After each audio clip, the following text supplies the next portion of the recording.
네, 오늘 하나님 말씀 베드로전서 1장 1절부터 9절 말씀. 하나님 말씀 베드로전서 1장 1절부터 9절 말씀. 우리 함께 화면을 보고 하나님 말씀 같이 읽습니다. 시작.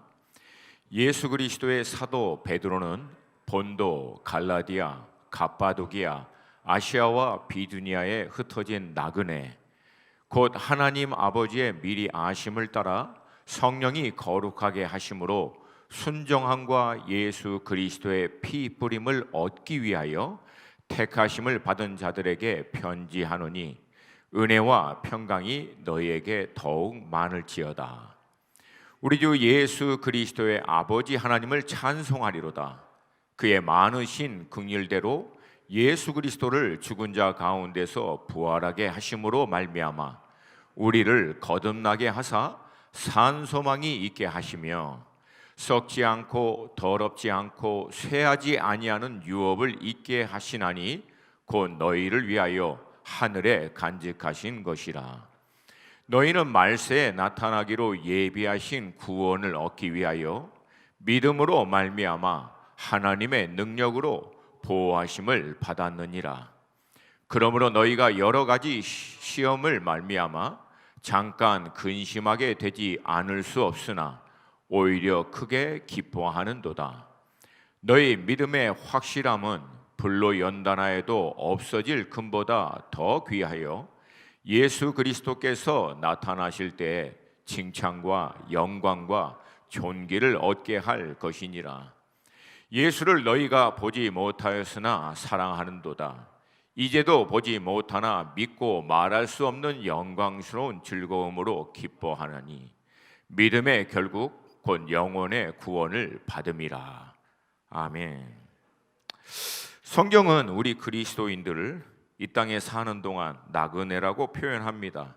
그 이유는 이 땅은 우리의 영원한 처소가 아니고 또한 이 땅에는 우리의 영원한 유업이 없기 때문이라고 말합니다. 물론 그렇다고 잠시 거쳐가는 곳이고 영원한 유업이 없기 때문에 대충 살라고 말씀하지는 않습니다. 왜냐하면 이 땅은 모든 삶은 영원한 처소인 그 하나님의 나라의 유업을 받을 이 준비의 과정이고, 동시에 이 땅에 우리 각 개개인과 또 몸인 교회 공동체가 함께 이 땅에 사는 동안 감당해야 할 사명이 있기 때문입니다.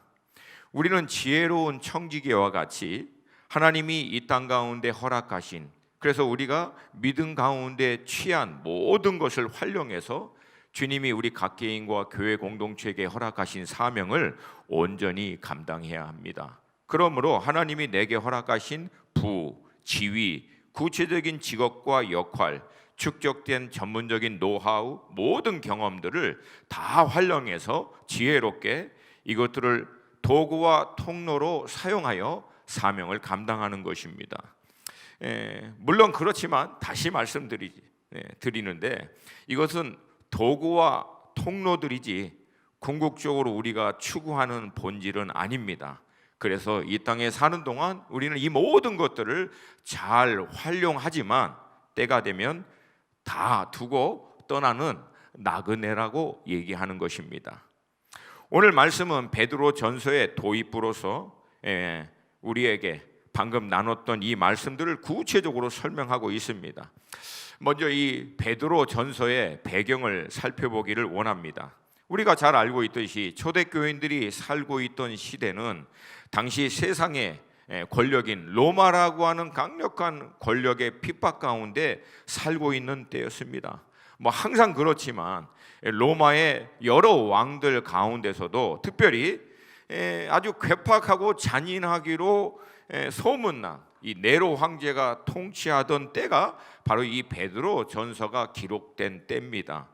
특별히 이 네로 황제는 스스로 자기가 신이라고 하는 것은 당연하고 둘째치고 너무나 잔인하고, 그리고 어떤 유흥의 동기로 방법으로 잔인하게 그리스도인들을 핍박하고 그 수위가 굉장히 높아지는 그때 어떻게 보면은 그 절정이 달한 사건이 로마에 일어났던 대화재 사건을 빌미로 이 원인을 그리스도인들에게 덮어 씌우면서 대대적인 그리스도인들의 핍박과 학살이 진행됐던 그런 시대였습니다. 이런 핍박과 이런 시험의 수위가 점점 높아져서 많은 그리스도인들이 특별히 당시 소아시아, 지금의 이제 터키 지역에 살고 있는 그리스도인들이 이런 어려움과 고통 가운데 있을 때 베드로는 이 지역 그리스도인들을 격려하고 위로하고자 기록한 편지가 오늘 본문의 말씀입니다. 근데 베드로는요, 이런 시험과 어려움 가운데 있는 그리스도인들에게 간단한 이제 인사말을 딱 전한 다음 대뜸 다음과 같이 선포합니다. 이 3절 앞부분인데 같이 읽습니다. 시작. 우리 주 예수 그리스도의 아버지 하나님을 찬송하리로다. 그러니까 여러 시험과 고통 가운데 있는 그들을 향해 그는 하나님을 찬송한다고 선포하는 겁니다.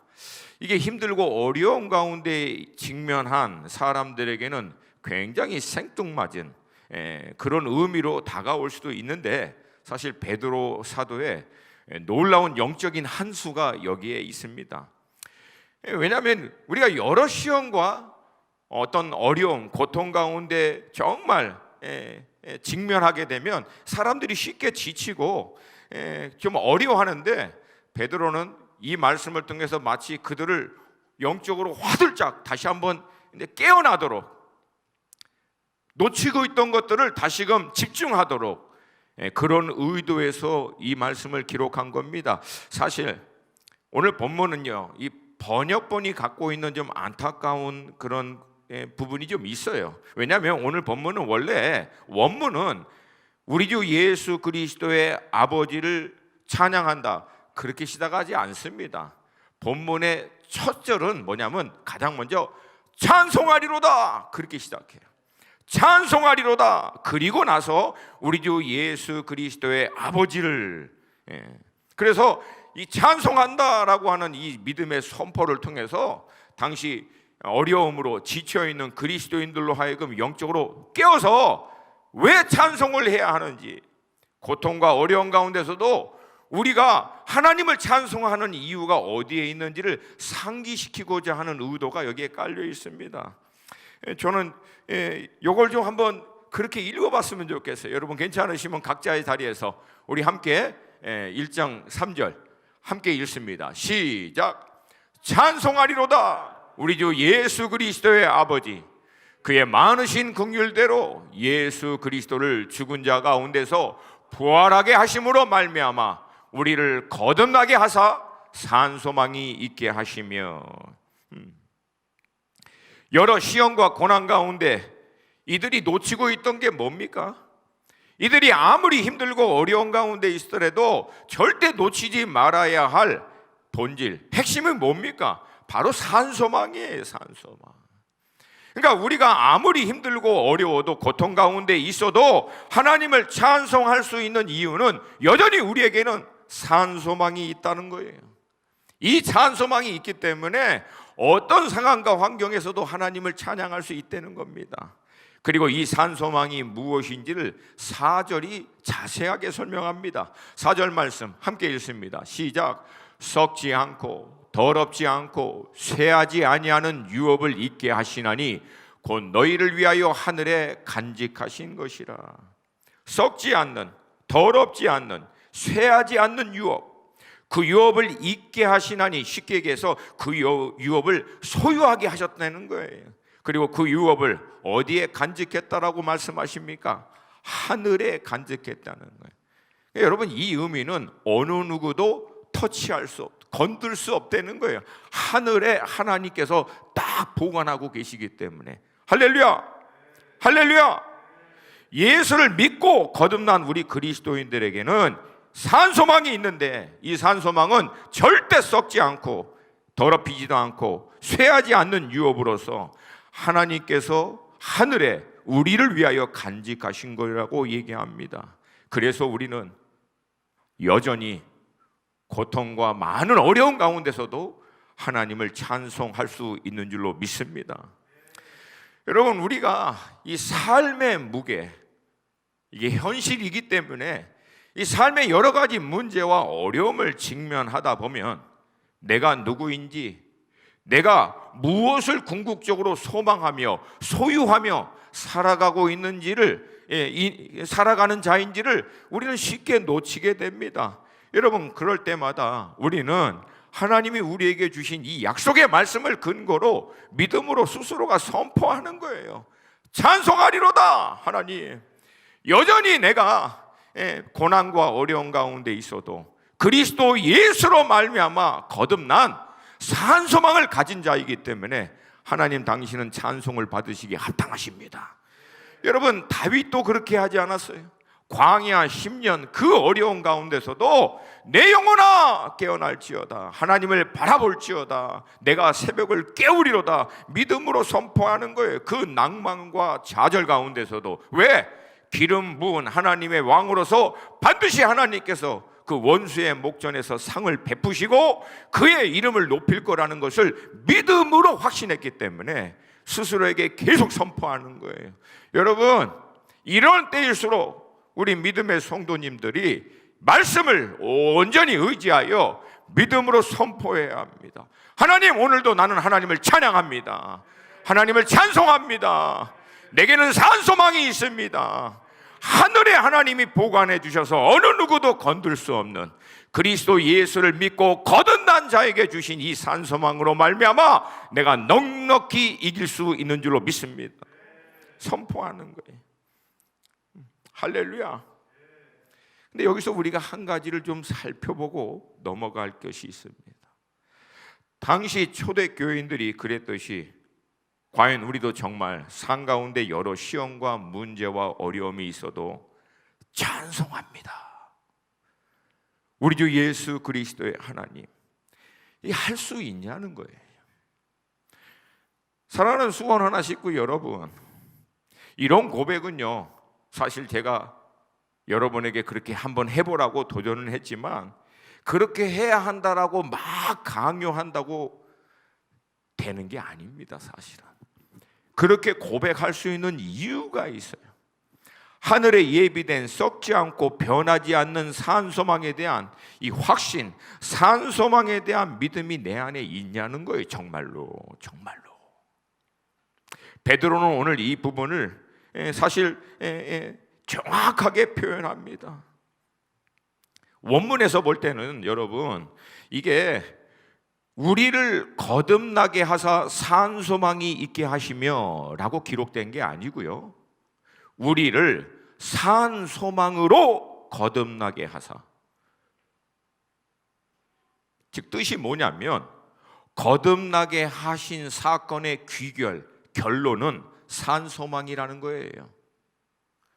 거듭난 것 따로, 그러니까 이후에 산 소망, 이게 아니라 거듭났는데 어떻게 거듭나게 했냐면 산 소망으로 거듭나게 하신 거예요. 할렐루야. 할렐루야.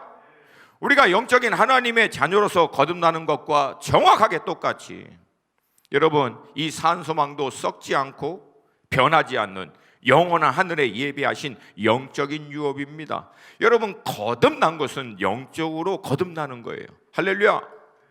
똑같습니다. 산 소망도 영의 유업입니다. 하늘에 하나님이 예비하신 유업. 그래서 거듭났다, 이것은 곧 이 소망이 우리에게 있다는 거예요. 이거는 이후에 갖는 게 아니라. 할렐루야. 그러니까 내가 정말 예수 그리스도의 십자가의 죽으심과 부활하심을 믿음으로 말미암아 본어게인 거듭난 사람이 많다면, 본어게인 거듭난 사람에게 하나님이 예비하신 산 소망이 그 즉시 우리 가운데 유업으로, 하나님의 선물로, 은혜로 주신 거라는 거예요. 그렇기 때문에 여러 가지 시험과 어려움을 당해도 우리는 하나님을 찬송할 수 있다는 거예요. 만약에 여러분 이 산 소망에 대한 확신과 믿음이 없다면, 여러분 굉장히 이건 조심스러운 표현이지만 정말 본어게인, 거듭난, 영적으로 다시 태어난 게 맞느냐, 이것마저도 여러분 이거 돌아봐야 돼요. 왜? 그거와 영적인 산 소망, 하늘의 유업은 연결되어 있기 때문에 그렇습니다. 거듭났는데 산소망에 대한 믿음의 확신은 없다. 그러면 거듭난 것에 대한 확신은 어떻게 있습니까? 여러분, 이건 절대 분리가 될 수 없어요. 그러므로 여러분, 다시 한번 믿음으로 선포합니다. 그리스도 예수의 복음을 통해서 거듭난 게 맞습니까? 그러면 여러분, 산소망이 있는 게 맞습니다. 할렐루야. 사실 이게 가물가물해질 듯 할 때 베드로는 당시 소아시아 지역에 흩어져 있는 그리스도인들에게 믿음의 선포를 통해서 화들짝 그들을 깨어나게 해서 그들이 무엇을 소유하고 있는 자인지, 왜 시험과 어려운 가운데서도 하나님을 찬송할 수 있는지를 어떻게 보면 제식으로 표현하면 냅다 선포한 거예요. 할렐루야. 그럼 여러분, 전 재밌는 추이를 좀 해본 거예요. 이 산소망의 반대는 뭡니까? 산소망의 반대말. 근데 굉장히 어려운 거 절대 안 물어봅니다. 간단한 게. 산소망의 반대말은 죽은 소망. 그럼 여러분, 죽은 소망의 특징은 그건 뭘까요? 산소망의 반대. 따라오시죠? 혹시라도 여기 따라오시죠? 자, 그러면 죽은 소망의 특징은 산소망의 반대. 그럼 간단합니다. 썩어지는 거, 더러워지는 거, 쇠하는 유업. 유업인 줄 알았는데 썩어서 변질돼 버리고, 더러워서 못 써버리고, 쇠하여 사라지는 유업. 산소망이 하늘에 있는 것과 달리 그러면 죽은 소망은 어디에 있겠습니까? 땅에 있는 거예요. 여러분, 베드로가 얘기하고자 하는 핵심이 너무나 분명하지 않습니까?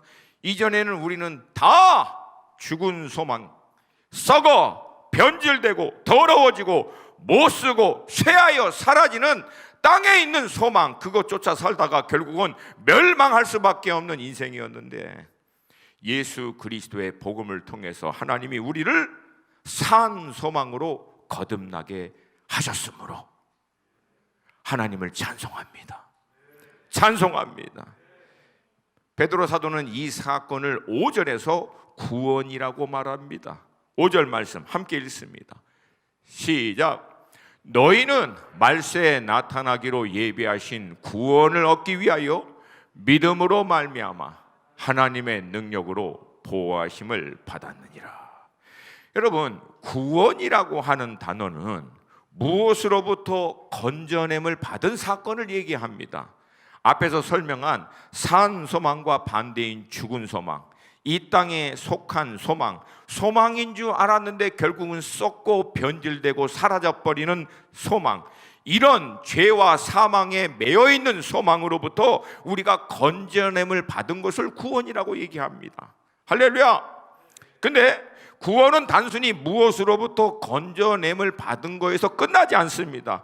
건져냄을 받고 궁극적으로 어디로 돌아가는 거예요. 회복되는 걸 얘기합니다. 그것이 바로 하늘의 하나님이 예비하신 산소망, 그리스도 예수로 말미암아 자녀된 권세를 가진 모든 자들을 위해서 예비하신 하나님의 나라의 유업, 이것으로 결론적으로 돌아가게 되는 거예요. 여러분, 이것이 우리 주 예수 그리스도께서 나타나실 때 이 놀라운 구원의 역사가 확증될 줄로 믿습니다. 아멘. 아멘. 여러분, 이게 우리 그리스도인들에게 있어서 가장 놀라운 사건입니다. 근데 이게 어떻게 된다라고 5절이 설명합니까? 두 가지를 얘기합니다. 첫 번째, 믿음으로 말미암아. 다시 말하면 믿음을 통하여, 영어로는 그래서 through faith 얘기합니다. 그리고 하나님의 능력으로, 정확하게 표현하면 하나님의 능력에 의하여, 영어는 by the power of God. 그러니까 믿음을 통해서 하나님의 능력에 의하여 땅에 썩어져 사라지고 없어지고 멸망할 소망에서부터 영원한 하늘에 쇠하지도 않는 궁극적인 이 산 소망, 하나님의 나라를 유업으로 이을 소망, 이 소망을 받기로 우리를 예비하셨다. 여러분, 이 믿음과 하나님의 능력과의 상호 관계를 어떻게 쉽게 설명할까 제가 한참 고민하다가 떠오르는 한 가지가 있어요. 참 우리 조상들은 굉장히 지혜로운 것 같아요. 여러분, 우리 어르신들이 하는 말씀 가운데 다 된 밥상에 숟가락만 얹으면 된다, 이런 표현이 있죠. 이건 저는 이게 신의 한 수 같아. 다 된 밥상에 숟가락만 얹으면 그 준비된 밥상에 참여할 수 있다는 거예요. 그러니까 하나님 아버지께서 예수 그리스도를 통해서 애를 쓰시고 대가 지불 다 하셔서 준비하신 하나님의 나라의 유업의 밥상에 우리가 믿음이라고 하는 숟갈만 딱 얹으면, 할렐루야, 이해가 되십니까? 믿음의 숟갈만 거기에 딱 얹으면 하나님이 우리를 위해서 예비하신 그 놀라운 모든 유업에 동참할 수 있는 특권을 갖게 됩니다. 할렐루야. 이것을 그래서 성경은 은혜라고 얘기합니다. 은혜라고 얘기합니다. 그러니까 이 은혜로 말미암아 우리는 산 소망으로 구원을 받은 거예요. 5절은 이 구원을 확실히 얻도록 보호하심을 받았느니라 라고 기록하고 있는데, 이게 의미로 풀어서 얘기하면 받기로 보험에 들어있다는 거예요. 따라오시죠. 보험에 확실히 들어있어서 분명하게 받을 수 있도록 하겠다는 거예요. 여러분, 그 보험의 도장은 누가 찍었습니까? 하나님이 직접 찍으신 거예요. 할렐루야. 내 아들 예수 그리스도의 십자가의 복음을 믿는 자들에게는 내가 이 하늘의 소망의 밥상을 주도록 계약하겠다라고 하나님이 친히 성령을 통해서 딱 도장을 찍어버린 거예요. 그러니까 이 보험을 파기할 수 있는 자가 있다 없다? 있다 없다? 하나님이 찍은 걸 누가 파기합니까? 그래서 로마서의 말씀과 같이 하늘 위에 있는 것이나 땅에 있는 것이나 땅 아래 바다에 어떤 것도 어느 누구도 그리스도 예수 안에 있는 하나님의 이 보험, 이 사랑에서 우리를 끊을 자가 없는 줄로 믿습니다. 그리고 이어서 6절에서 그러므로로 시작합니다. 여기 이 그러므로가 이렇게 엄청나게 많은 의미를 포함하고 있는 그러므로입니다. 그러므로 죽은 소망에서 구원을 받아 산 소망을 유업으로 받기로 보험이 들어 있으므로, 할렐루야. 6절 말씀 같이 읽습니다. 시작. 그러므로 너희가 이제 여러 가지 시험으로 말미암아 잠깐 근심하게 되지 않을 수 없으나 오히려 크게 기뻐하는도다. 베드로는 그럼에도 불구하고 이 땅에 사는 동안 여전히 우리에게 여러 시험과 어려움이 있다는 사실을 무시하지는 않습니다. 그런데 여기서 베드로는 아주 기가 막힌 단어 하나를 통해서 이 두 가지 사건을 대조시킵니다. 여러분, 그 단어가 뭐예요? 잠깐이에요. 잠깐. 이 땅에 우리가 여러 가지 시험과 근심과 고난을 받을 수 있는 모든 것들은 잠깐인데 비해서 반대로 하늘의 유업을 얻고 산 소망을 갖는 것은 영원하기 때문에, 영원하기 때문에 영원을 위해서 잠깐 넉넉히 이길 수 있다는 거예요. 당장 당하는 현실은 어렵지만 영원한 하나님의 산 소망의 유업, 이것을 바라보면 여전히 크게 기뻐할 수 있다라고 얘기합니다. 그리고 그 이유를 좀 더 구체적으로 7절과 8절에서 설명하는데, 가장 먼저 7절, 우리 7절 말씀 읽겠습니다. 7절 말씀 시작. 너의 믿음의 확실함은 불로 연단하여도 없어질 금보다 더 귀하여 예수 그리스도께서 나타나실 때 칭찬과 영광과 존귀를 얻게 할 것이니라.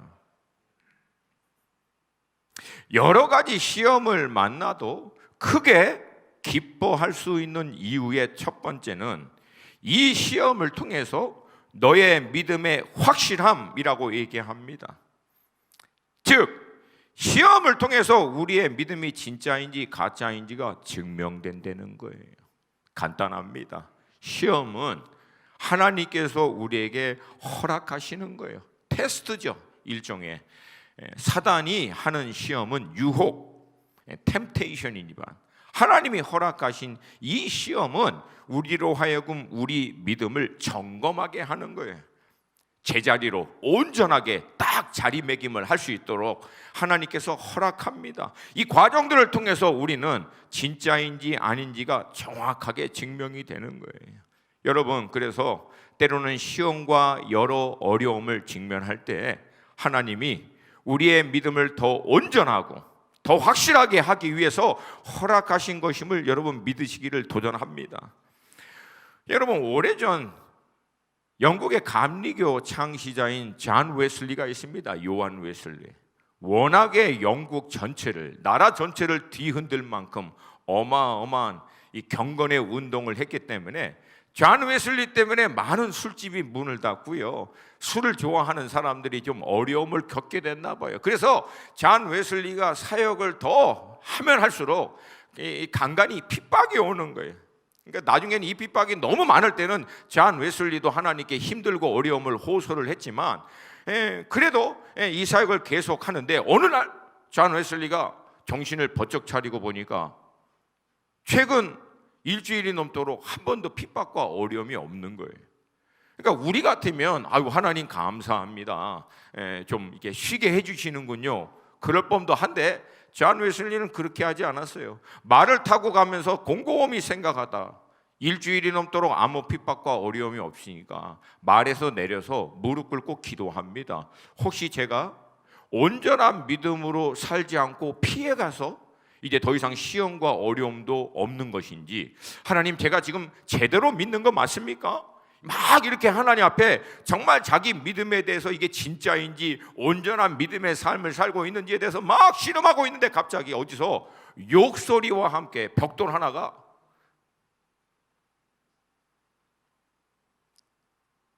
술 취한 사람이 대다 욕하고 벽돌 하나를 존 웨슬리에게 확 던져버리는 거예요. 이게 확 옆으로 지나간 거죠. 여러분, 그때 존 웨슬리가요 벌떡 일어나면서 두 손 들고, 기록되어 있어요, 예화로, 하나님을 찬송합니다. 하나님, 내가 진짜 온전한 믿음으로 제대로 살고 있는 게 맞군요. 그러니까 여러분, 우리가 이 땅에서 정말 천국의 산 소망을 갖고 성경적 가치에 따라 온전한 믿음으로 살게 되면 여러 시험과 핍박과 어려움을 직면하는 것은 당연합니다. 당연해요. 만약에 내가 예수를 믿고 정말 성경의 진리의 말씀에 따라 하나님의 가르침에 따라 온전히 사는데도 아무 핍박과 아무 문제가 없다, 여러분, 이건요 심각한 문제입니다.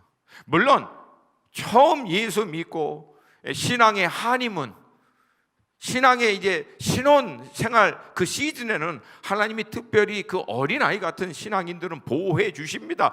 늘 주님이 함께 하시는 것 같고 은혜도 있고. 그러나 오래 지났는데도 불구하고 온전한 믿음을 쫓아 살았는데 아무 문제와 어려움도 없다.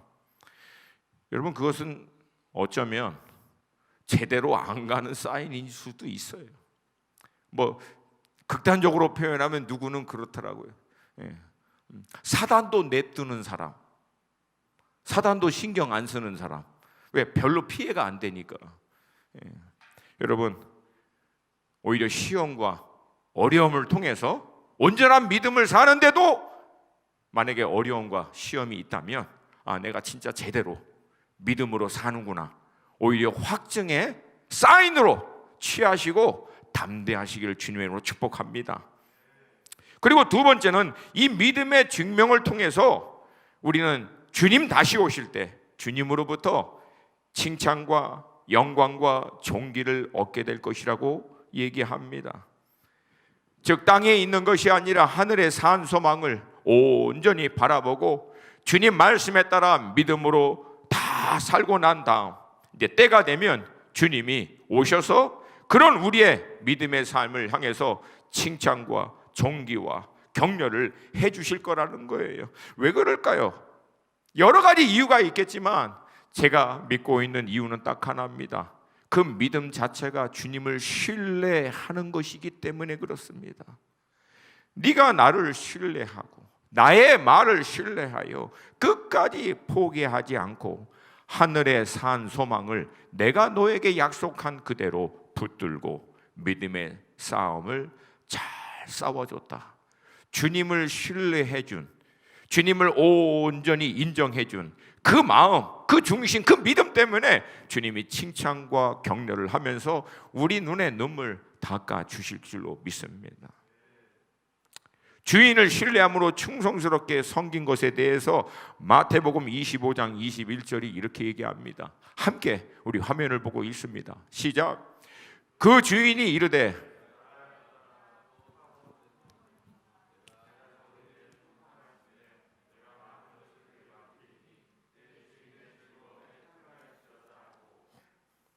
아멘. 우리 사랑하는 수원 하나 식구 모든 분들은 주님으로부터 이 칭찬 들을 수 있게 되기를 주님으로 축복합니다. 우리 열심히 살다가 주님 앞에 갔다고 생각하는데 주님이 우리에게 뭐 하다 왔냐 너는? 그러면 얼마나 이게 참 죄송할 거예요. 얼마나 죄송해요. 그리고 그것도 그 죄송한 마음을 가지고 주님을 영원히 바라보고 살아야 되는데 여러분 그렇게 되지 않고 칭찬과 존귀를 주님으로부터 받을 수 있게 되기를 주님의 이름으로 축복합니다. 특별히 베드로는요, 이 땅에서 우리가 믿음으로 하늘의 산 소망을 가지고 살아가는 동안 당하는 여러 시험 가운데 가장 힘든 싸움에 대해서 8절에서 설명하는 것 같습니다. 여러분 8절 말씀 같이 한번 보겠습니다. 함께 읽습니다. 시작. 예수를 너희가 보지 못하였으나 사랑하는도다. 이제도 보지 못하나 믿고 말할 수 없는 영광스러운 즐거움으로 기뻐하니. 물론 팩트, 그냥 사실 자체로 접근하면 당시 아시아 지역에 살고 있는 그리스도인들은 예수님 못 봤죠. 그리고 매일의 삶 가운데 육신적인 예수님을 만나고 경험할 수도 없죠. 그러나 이걸 영적인 의미로 풀어서 해석하면 성도들의 삶 가운데 믿음의 싸움 가운데 제일 힘든 것은 하늘의 소망을 바라보고 믿음으로 나름대로 싸우려고 아둥바둥하고 있는데 어느 날 그 믿음의 삶의 현장 가운데서 주님이 보이질 않는 거예요. 주님이 느껴지지 않는 거예요. 아무리 돌아봐도 주님이 정말 나와 함께 하시는지가 흔들리는 거예요. 마치 광야에 자기가 던져져서 그냥 사방으로 우겨쌈을 당해서 그냥 막막한 듯한 그런 느낌을 받는 거예요. 분명 예수 그리스도의 십자가의 죽으심과 부활하신 이 복음의 말씀을 믿고 거듭나 천국에 이 산소망을 가지고 산다라고 나름대로 열심히 살아왔는데 그렇게 믿음의 싸움을 감당하며 살아온 어느 날 그냥 문득 정신 차려 보는데 온통 시험과 어려움이 자기를 둘러싸고 주님은 더 이상 보여지지도 느껴지지도 특별히 말씀하시지도 않는 것 같은 때가 온다는 거예요. 여러분 그럴 때가 종종 있잖아요. 항상 그렇습니까? 그런 사람에겐 특별히 하늘의 상급이 겁나게 큰 줄로 믿습니다. 그럼에도 불구하고 믿는다면 우리 함께하는 식구들 별 반응이 없어요. 참 여러분 주님의 큰 위로가 있을 줄로 믿습니다. 근데 여러분 엄연히 얘기하면 사실 그럴 때가 정말 믿음이 필요할 때가 아닙니까?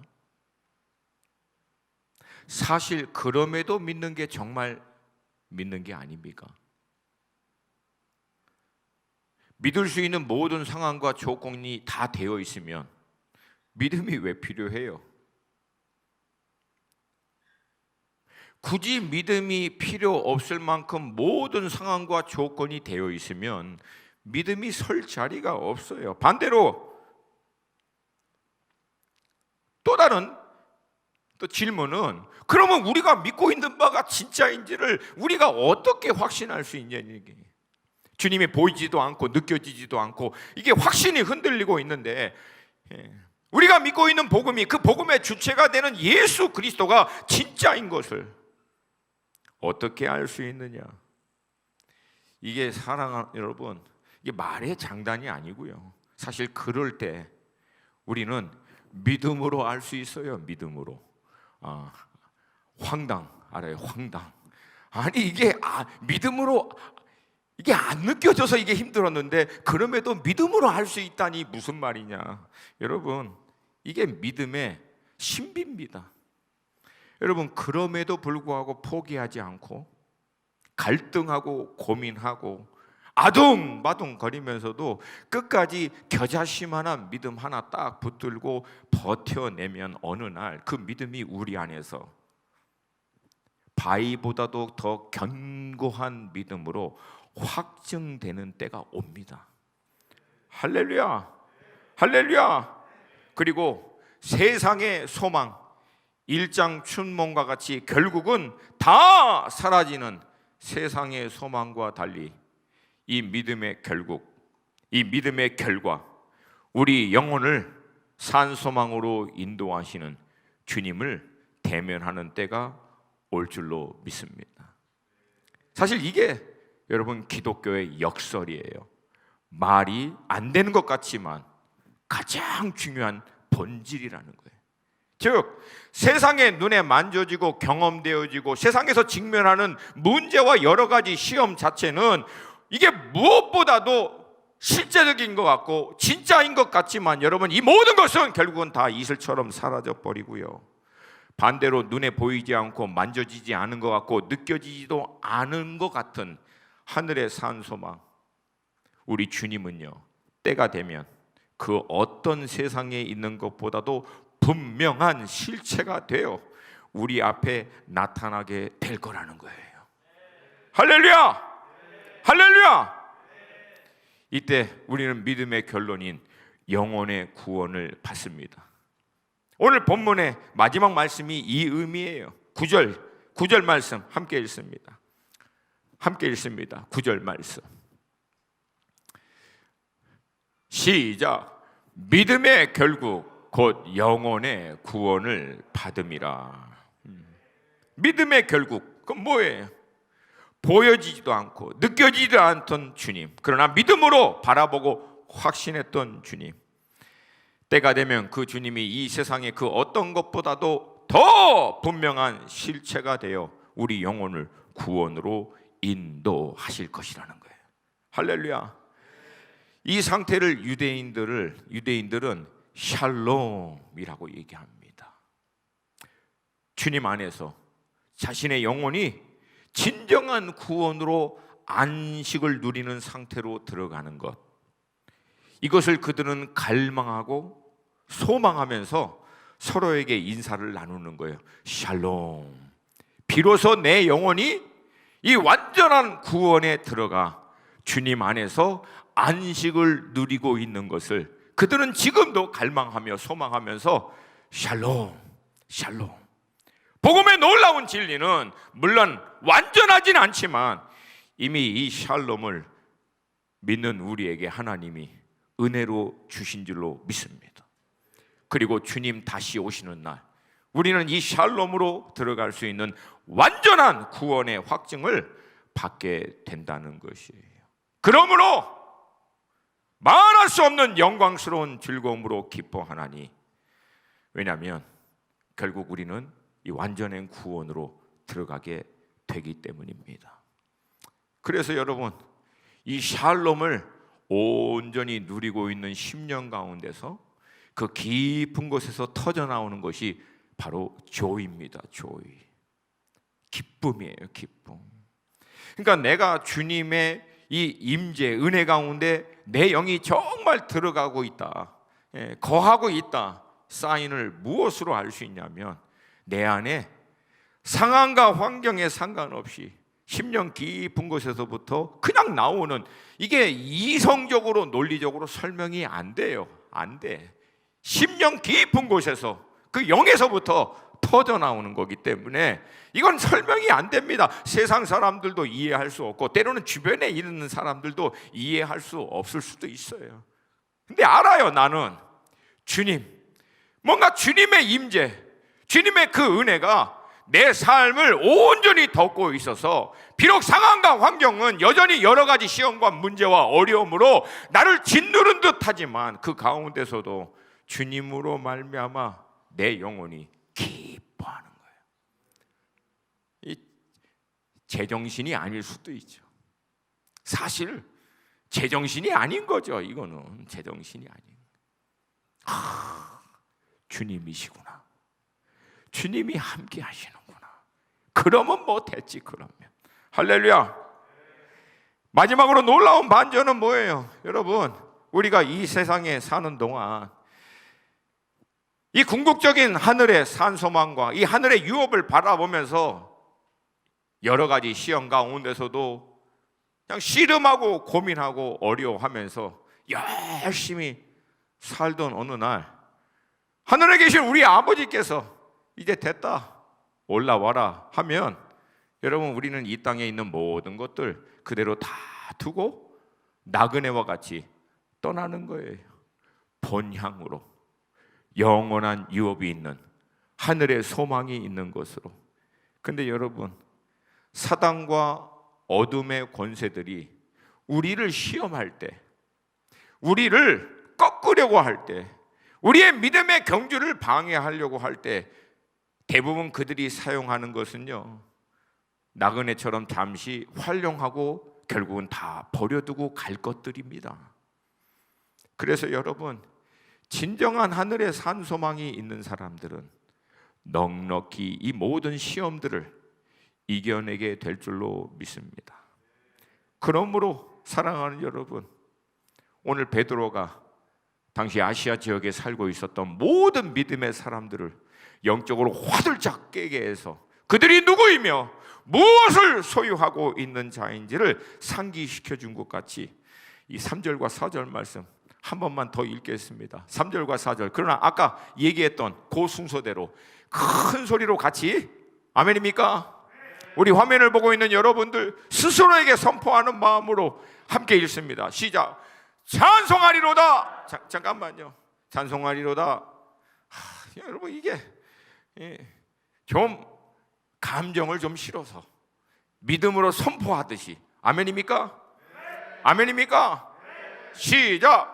찬송하리로다. 우리 주 예수 그리스도의 아버지 하나님, 그의 많으신 긍휼대로 예수 그리스도를 죽은 자 가운데 부활하게 하심으로 말미암아 우리를 산 소망으로 거듭나게 하셔서 썩지 않고 더럽지 않고 쇠하지 아니하는 유업을 있게 하시나니 곧 너희를 위하여 하늘에 간직한 것이니라.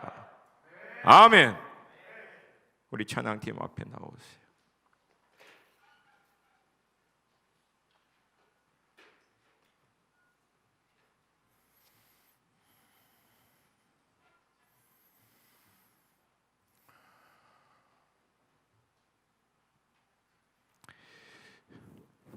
우리 수원 하나 식구들은 잘 알듯이 저는 사역 자체가 계속 열방을 다니는 사역이고 선교사님들 신방하고 재교육하고 선교 동원하고 상담하는 일 때문에 늘 비행기를 많이 탑니다.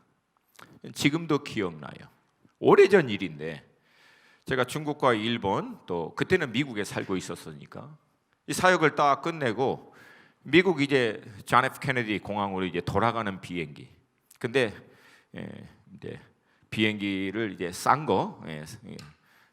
비행기를 타야 돼서 이제 중국으로 가서 이제 중국 비행기를 타고 뉴욕 공항으로 가는데 사실 돌아갈 때는 몸이 많이 지쳐요. 사역을 다 하고 돌아가기 때문에.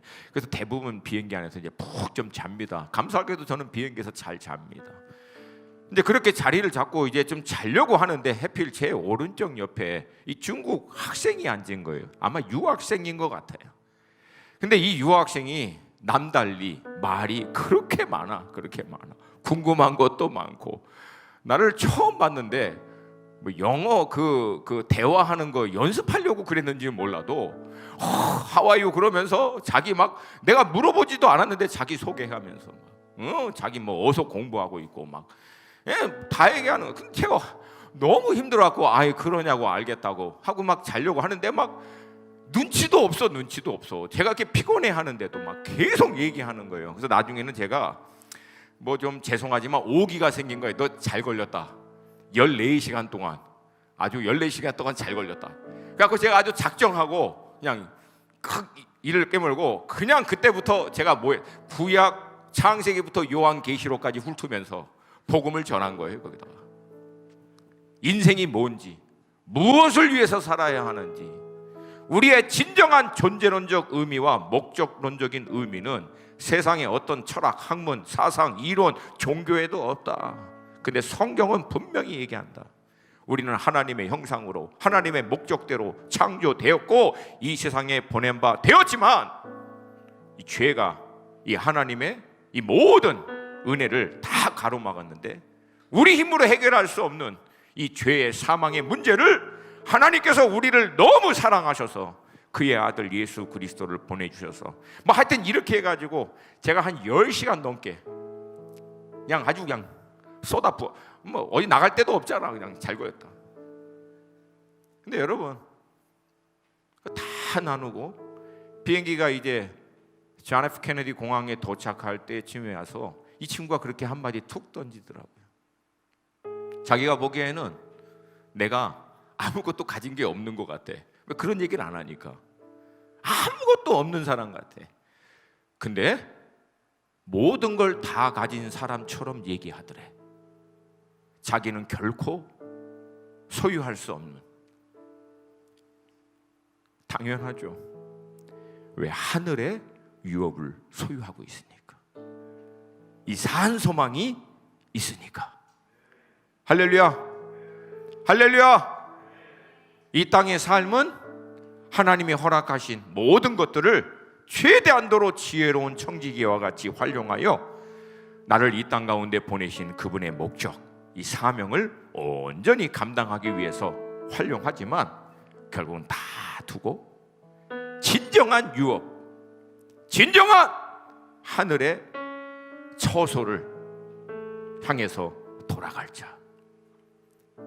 할렐루야. 할렐루야. 여러분, 그러므로 자유하세요. 진리가 너희를 자유케 하리라. 이 말씀은 아름다운 용어가 아니에요. 그냥 우리하고 그냥 그 말씀 막연하게 아름답게 그냥 알고 있어라 주신 말씀이 아니에요. 이 말씀처럼 가장 파워풀하고 가장 능력 있는 말씀이 없어요. 진리를 알지니 그게 뭡니까? 더 이상 썩은 소망이 아니라 하늘의 산 소망, 하나님의 나라를 유업을 이을 하나님의 자녀가 됐으므로 이 진리가 우리를 이 땅에 있는 모든 썩어질 것, 잠시 있다가 사라질 것, 변질될 그 모든 것으로부터 자유케 할 거라는 거예요. 궁극적으로 사망에서부터 자유케 할 거라는 거예요. 영원히 멸망할 수밖에 없는 우리, 그 멸망으로부터 자유케 할 것이다. 할렐루야. 그러므로 사랑하는 여러분, 찬송하리로다. 우리 주 예수 그리스도의 하나님, 내가 누구인지를 알아야 돼요. 예수 안에서 하나님의 자녀됨으로 천국이 본향이고 거기가 유업이므로 이 땅은 나그네예요. 할렐루야. 할렐루야. 그리고 이 땅에 사는 동안 이 하늘의 소망을 믿음으로 바라보면서 하나님이 우리 각자에게 또 우리 수원하나교회에게 허락하신 믿음의 경주, 이 사명을 끝까지 감당하고 그 경주 끝에 우리 주님이 구원의 확증으로 우리를 인도해 주시기 위해서 기다리고 계시는 줄로 믿습니다.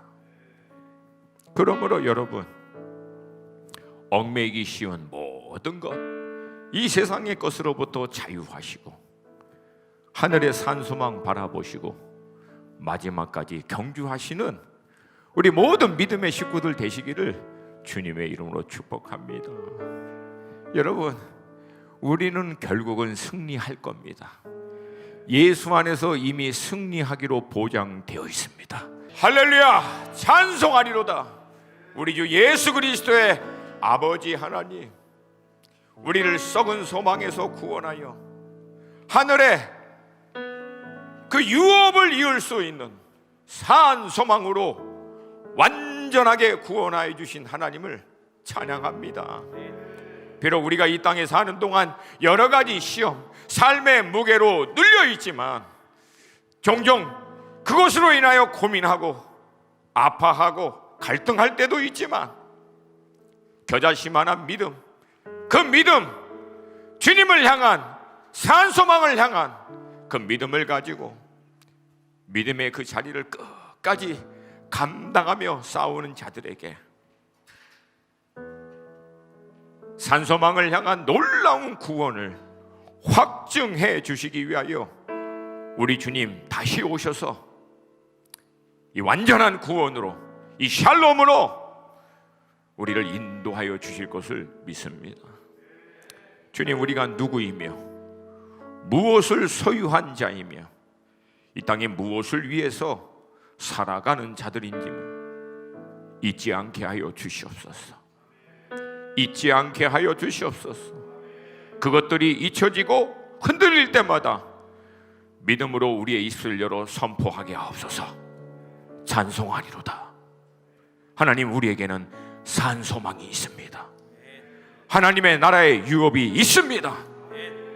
지혜로운 청지기와 같이 주님이 우리에게 허락하신 이 땅에 있는 모든 것들을 활용하여 우리를 구원하시고 이 땅에 보내신 주의 목적을 온전히 감당하다가도 결국 우리는 다 두고 나그네와 같이 떠나 우리의 본향으로 돌아갈 자임을 믿습니다. 이 믿음으로 우리 사랑하는 수원 하나 식구들, 이번 한 주도 넉넉히 승리하게 하여 주시옵소서. 주님이 우리의 보증 되어 주심으로 우리 모든 믿는 자들은 결국 승리하게 될 것을 믿음으로 선포합니다. 그러므로 모든 영광과 존귀와 찬송을 우리 아버지 하나님과 어린 양께 올려드립니다. 성령님, 감사합니다. 이 소망을 우리 안에 확증시켜 주셔서 그 완전한 구원에 이를 때까지 우리를 떠나지 아니하시고 포기하지 아니하시는 성령님, 감사합니다. 이 한 주도 오직 성령의 나타나심과 능력으로 승리하는 한 주 되게 하여 주시옵소서. 감사드리며 예수님의 이름으로 기도합니다. 아멘.